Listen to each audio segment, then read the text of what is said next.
ఈరోజు నువ్వు చేసే ప్రార్థన దేవునికి అనుకూలముగా ఉందా? నువ్వు చేసే ప్రార్థనలో దేవునికి అనుకూలమైన ప్రార్థన చేస్తున్నావా, లేదా ఎంతసేపటికి సొంతంగా నీ ఆలోచన ప్రకారంగా, నీ తెలివితేటల ప్రకారంగా ఏదో నువ్వు దీవించబడిపోవాలి, గొప్పవాడు అయిపోవాలి, 10 మందికి నేను పెద్దవాడిని అని కనబడాలని ఒక ఆలోచన తపనతో పరిగెడుతూ ప్రార్థన చేస్తున్నావా? ఈ రోజు నీ ప్రార్థన దేవునికి అనుకూలంగా ఉందా?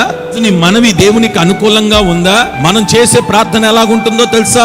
అయ్యా, శత్రువులు నా చేతికి అప్పగించు, వారిని చంపేయి, వారిని పాడు చేయి, వారిని నాశనం చేయి, వాడు దరిద్రుడైపోవాలి యేసు నామములో. ఈ ప్రార్థనలు దేవుడు అంగీకరించడండి, పొరపాటును అంగీకరించాడు. నువ్వు చేసే ప్రార్థన దేవునికి అనుకూలముగా ఉండాలి. అంటే పక్కనున్న వ్యక్తికి అనుకూలంగా మనం ప్రార్థన చేయడం కాదండి. ఎవరైనా ఒక సమస్యతోటి, రోగంతో, వ్యాధితో ఉంటే వాళ్ళు సాటిస్ఫై అయ్యే ప్రార్థనలు మనం చేస్తాం. కానీ బైబిల్ ఏం చెప్తుందో తెలుసా? సాటిస్ఫై అయ్యే ప్రార్థన కాదు.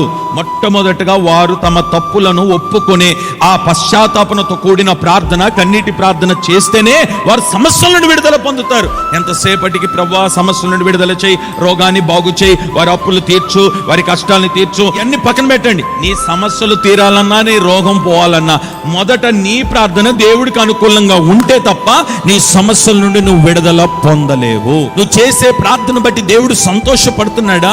నీ పశ్చాత్తాపను బట్టి దేవుడు కనికరిస్తున్నాడా, కృప చూపుతున్నాడా? మొట్టమొదటిగా అలాంటి ప్రార్థన మనము చేయదముగాక.